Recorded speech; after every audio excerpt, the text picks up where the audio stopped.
como ele vai ser o seu próprio terapeuta? Isso é muito vago algumas vezes. E aí, aqui no curso, vocês têm uma porção de técnicas para que você possa colocar em prática, várias formas de você trazer para o seu paciente algumas reflexões, alguns insights. Só que não adianta fazer tudo isso e o seu paciente permanecer preso a você, permanecer preso ao processo. Ou até mesmo esse mesmo, desculpa a redundância, mas esse mesmo paciente, ele acabar o processo terapêutico, ou acabar um número de sessões e ele não entender tudo aquilo que ele investiu de tempo e dinheiro. Essa pessoa ela vai sair falando mal de você. Tá? Então, é bem complexo. Inclusive, é muito importante nós termos essa consciência de que os nossos pacientes, eles vão ser conduzidos, tá certo? Que no processo terapêutico a gente sempre caminha junto com eles, mas eles são conduzidos pela ciência, junto conosco. E a gente evidencia, que traz para esses pacientes a possibilidade dessa ciência. Né? E para reforçar para vocês o que eu acredito ser importante nesse tema, eu estava refletindo nos meus atendimentos com os meus pacientes, que eu sempre falo, eu gosto de trazer conteúdos para vocês, conteúdos que eu pratico, eu vivencio. Eu sou um terapeuta, eu vivencio isso diariamente. Então eu sei os obstáculos que vocês, como terapeutas, inclusive nesse tema específico, enfrentam. Eu também enfrento. Importante a gente organizar isso, importante a gente abrir precedentes para entender tudo isso e colocar em prática.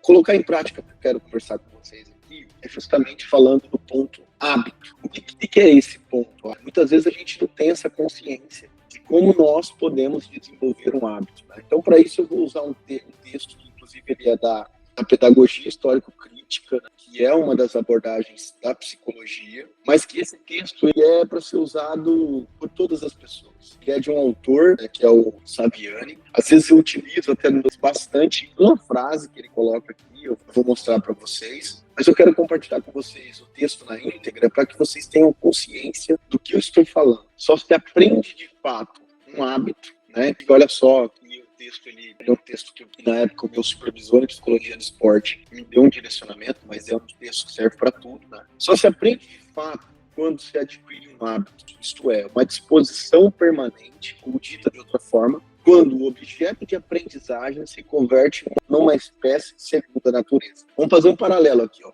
O objeto de aprendizagem, o seu paciente, ele vai para a terapia para buscar se aprender. No nosso modelo de trabalho, ele quer aprender o quê? Ele quer aprender a ser o seu próprio terapeuta, ele quer aprender sobre o funcionamento dele, ele quer aprender porque ele sofre. Só que não adianta nada ele aprender com você, dizendo as coisas, trazendo técnicas, e ele não praticar. Ah, mas o meu paciente não pratica, ele não quer. Então, cuidado, que é você que está direcionando de uma maneira equivocada para esse modelo científico, que é o que nós trabalhamos. Então, o objeto de aprendizagem é um modelo cognitivo. E como que o seu paciente vai se converter em uma segunda natureza? Ele precisa fazer os diários de pensamento, entender a importância da situação, pensamento, emoção, comportamento. Seguindo a leitura. E isso exige tempo e esforços por vezes ingentes. Está aqui o que eu uso bastante, né? Inclusive bastante com os atletas, com meus pacientes de forma geral. O que é importante? O paciente precisa repetir tantas vezes a técnica,